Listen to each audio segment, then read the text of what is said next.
Welcome to the History Story Podcast. Everyone ready for another historic road trip?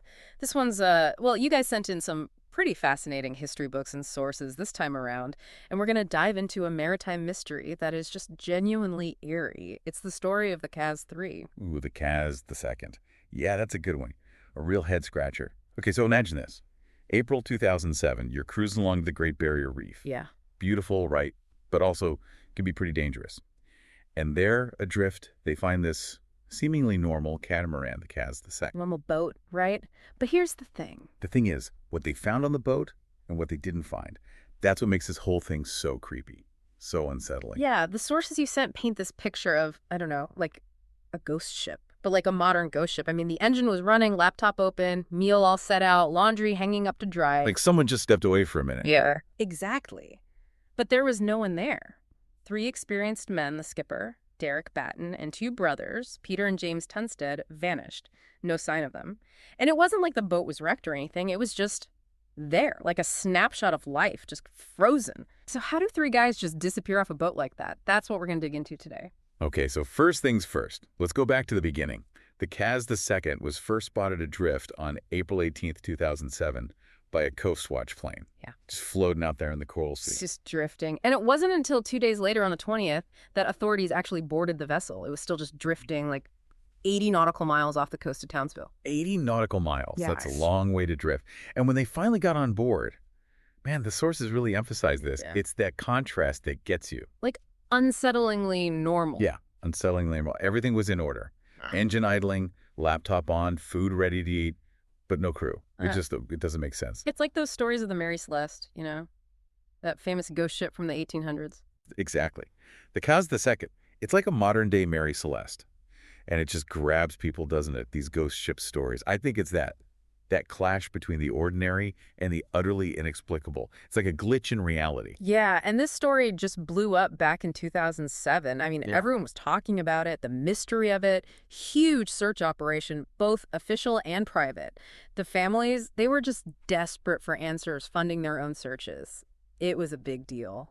So the big question, of course, is what happened to these men? And the sources lay out a bunch of different theories. But we got to start with the official one, right? The one that came out of the coronial inquest. Right, the official ruling. So the coroner, Michael Barnes, he concluded that it was misadventure at sea, which, I mean, that covers a lot of ground, right? But they tried to piece together a more specific sequence of events. And a key piece of evidence they had was a video camera they recovered from the boat. Footage from April 15th, the day they set sail, showed the 3 men fishing, hanging out, having a good time. So at least at the start of the trip, everything seemed fine. But then, well, the coroner's theory is that James Tunstead, he was probably trying to free a tangled fishing lure. They found it snagged on the rudder. And they noted that James had taken his shirt off, so maybe he was about to go in the water or was just hot. It was Queensland, after all. Yeah, so maybe he falls overboard. And then his brother, Peter, he wasn't a swimmer. So the theory is that he jumped in to try to help James. But those catamarans, they sit pretty high out of the water. Much higher than a regular sailboat. Yeah. So getting back on board, especially in choppy water, it's not easy. Especially if you're struggling and there's no one to help you. So now you've got 2 guys in the water. And that's when Derek Batten, the skipper, he realizes what's happening. He rushes to drop the sails. It's like standard man overboard procedure. But in the rush, well, the coroner thinks maybe the boom swung around and knocked him overboard too. In a jibe, when the back of the boat swings through the wind, that boom, it's a big, heavy piece of equipment. Easy to get knocked off balance, especially if you're moving fast. And they found a coffee mug near the life ring. So that kind of supports the idea that he was in a hurry. So all 3 men in the water, and the boat's still on autopilot, sailing away at 15 knots, gone. And none of them were strong swimmers. And the seas, while they weren't, stormy that day, they were choppy. Enough to make swimming really tough. So the coroner's conclusion is that they all drowned. It's a plausible theory, a series of unfortunate events that just spiraled. And it kind of makes sense with the evidence they found on the boat, right? Except for one big thing. The bodies. They never found the bodies. And that's what keeps people wondering. I mean, if it was just a tragic accident, where are the bodies? And that's where all the other theories come in. Right, so let's look at those. One of the first ones that popped up was foul play. Like pirates, maybe, or drug runners. Pirates. Seriously. In this day and age. I know, right? Sounds crazy. But that's what some people were saying.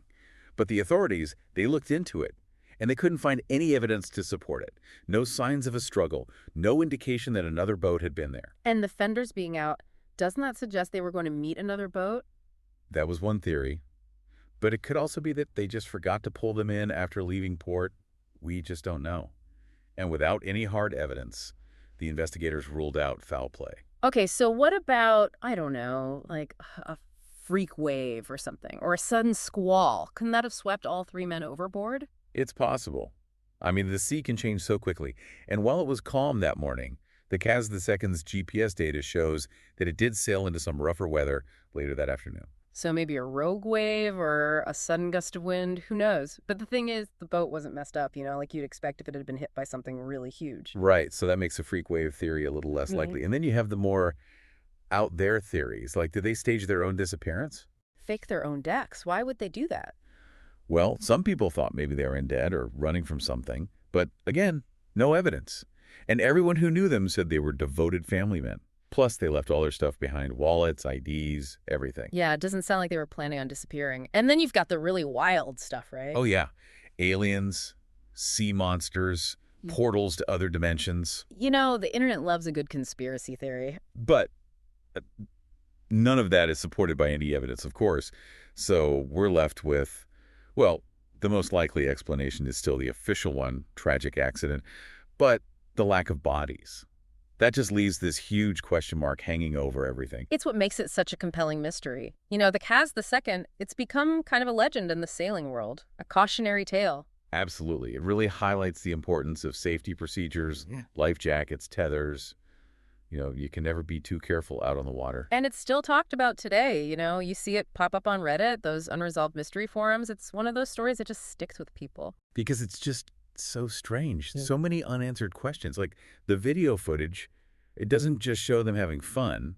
It also shows Peter Tunstead fishing without a life jacket. Yeah. And he wasn't a strong swimmer. Yeah, that's chilling when you think about it. And the timeline, too. They set sail on the 15th. The GPS shows them sailing normally for a bit. And then later that afternoon, they start drifting. So that afternoon, that's the key period. Well, it seems like it. And we have to consider their experience levels, too. Derek Batten, the skipper, he was experienced.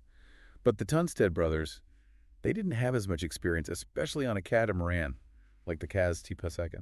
Yeah, maybe that played a role in what happened. And what about the fenders? I mean, why were they out if they weren't planning on meeting another boat? It's a detail that doesn't really have a good explanation. And then there's that report of a radio call that evening. A radio call? Wait, when? On the evening of the 15th, after the boat was already supposedly drifting. Some say a volunteer marine rescue operator had contact with someone on the Kaz II. Hold on. If the boat was already adrift, who was on the radio? Exactly. That's the mystery. The report's never been officially confirmed, but it just adds another layer of weirdness to the whole thing. And then, of course, there's the state of the cabin.